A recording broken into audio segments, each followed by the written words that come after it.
اس طرح کی جتنی باتیں، میں ایک بات کہتا ہوں کہ بلا شبہ جب کسی شخصیت کے ساتھ علمی اعتبار پر حسد پیدا ہو تو اس کے بارے میں ایسی باتیں بیان کی جاتی ہیں جو اس کے خلاف جاتی ہوں، اور پھر اس کے مقابلے میں کچھ لوگ ایسی فضیلتیں بھی بیان کرتے ہیں کہ جن کا حقیقت کے ساتھ کوئی تعلق نہیں ہوتا۔ وہ ایک مقابلے کی بات ہے، ایک بات کو سامنے رکھ کر کہ جی کہا جاتا ہے، روایات میں موجود ہے کہ امام ابو حنیفہ نے عشاء کے وضو کے ساتھ 40 سال تک فجر کی نماز پڑھی ہے۔ یہ کیسے ہو سکتا ہے؟ واقعی نہیں ہو سکتا۔ اس طرح کی روایات امام ابو حنیفہ کی عظمت کے لیے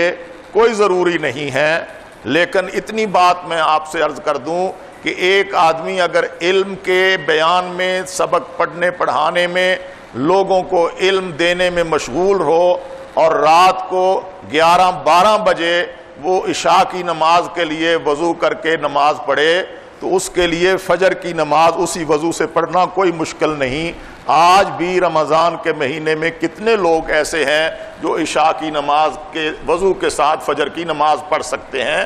لیکن میں یہ سمجھتا ہوں کہ اس طرح کی روایات کوئی مشکل بھی نہیں ہے،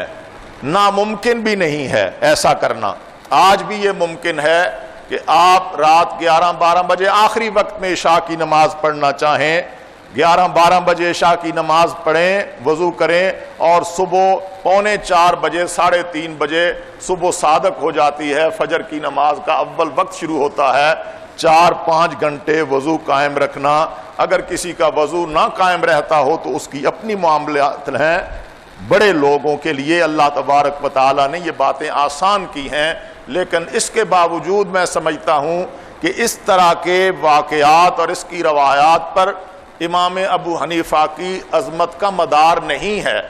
امام اعظم ابو حنیفہ رحمۃ اللہ علیہ کی عظمت کا مدار اس پر ہے کہ انہوں نے علم کی خدمت کتنی کی ہے، اور آج ان کے علم سے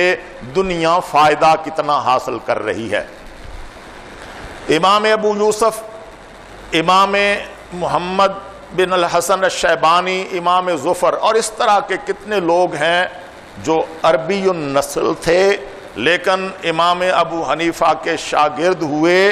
ان کے سامنے بیٹھ کر انہوں نے علم حاصل کیا، اور پھر آج دنیا ان تمام لوگوں کے علم کو تسلیم کرتی ہے۔